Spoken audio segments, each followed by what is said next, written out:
Nasubukan mo na bang magluto ng beef caldereta sa gata? Kung hindi pa, para sa'yo ang video ito. Tara, simulan natin ang ating pagluluto. Kumuha lang ako dito ng kawali at pinainit ko ito. At nang uminit na ay nilagyan ko ito ng kaunting mantika. At nang uminit na nga mantika ay simulan na natin ang ating paggigisa. Unang inilagay ko nga yung ating sibuyas. Bali puting sibuyas nga yung ginagamit ko dito.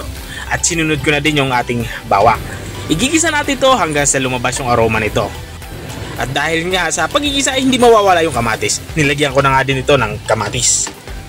Bali hiniwa ko lang ito ng maliliit saka maninipis. At kapag lumambot na at lumabas na yung aroma nito katulad ng nakikita nyo, ay ilalagay na natin yung ating karning baka. Bali itong ating karning baka ay pinalambot ko na ito ng bahagya. Pero hindi pa talaga totally malambot. Pero kung marami naman kayong oras sa pagluluto ay pwede namang fresh na karning baka yung gamitin nyo. Yung hindi pa pinapalambot. Igigisa lang natin itong ating karning baka kasama nitong ating mga aromatics. At para hindi masayang yung ating pinagpakuluan ay ilagay na din natin ito kasama nitong ating isang basong gata at saka maglalagay na din ako dito ng tomato sauce. At haluin ko lang ito para matunaw nga itong ating tomato sauce. Concentrated nga itong ating tomato sauce. At maglalagay na din ako dito ng kaunting tubig lang. At saka natin to tatakpan at pakukuluin ng mga 10 to 15 minutes. 15 minutes lang dahil bahagya na ngang malambot yung ating karning baka. At makalipas nga ng 15 minutes ay ilalagay ko na din itong ating mga gulay. Unang ilalagay ko nga itong ating carrots. Saka isusunod natin itong ating patatas. Saka natin to hahaluin pa ilalim para madaling maluto nga itong ating inilagay na gulay. Maglalagay na nga din ako dito ng siling pula dahil gusto ko sa dish na ito ay medyo maanghang. At ilalagay ko na yung panghuli nating gata, yung isang basong gata. Bali nga 2 basong gata nga yung aking inilagay dito. At saka natin ito tatakpan para tuluyan na nga maluto itong ating inilagay na mga gulay.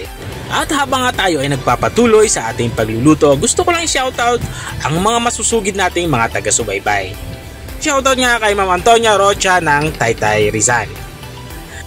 Big shoutout din kay Sir Dante Thea Manangan, galing naman sa Dubai. At shoutout din kay Ma'am Cecil R.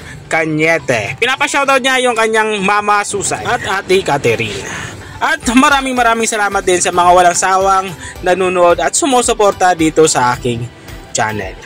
At balik nga tayo dito sa ating nilulutong ulam pananghalian. Dito ay naglagay na nga ako ng mga pampalasa. Naglagay na nga ako dito ng peanut butter sa liver spread. At dito sa parte ito ay inilagay ko na nga yung ating sangkap na bell pepper. Kapag kaldereta nga yung pinag-uusapan ay hindi talaga mawawala yung bell pepper. At sa parteng ito ay magtitimpla na nga ako. Para nga sa ating pampaalat, naglalagay ako dito ng patis. Pero kung wala naman kayo patis, okay lang naman asin. At nilagyan ko na nga din nito ng pamintang durog para mas maging malasa yung ating nilulutong ulam. Saka ko ito hahaluin para pantay-pantay nga yung pagkakaluto. At tatakpan na natin ito para isimmer pa ng kaunting minuto pa. Siguro mga 1 minuto pa. At ito na nga, makalipas ng 1 minuto, lutong-luto na nga itong ating ulam pananghalian. Ito na nga yung ating beef caldereta sa gata. Kung nakarating ka naman hanggang dito sa dulo ng aking video, maraming salamat sa panunood. Kung nagustuhan mo naman yung bago nating recipe ibinahagi ngayong araw, baka pwede mo naman tong i-share. O siya, hanggang dito na lang ako dahil kakain na nga kami. Kita-kita ulit sa mga susunod kong mga videos. Paalam! Bye-bye!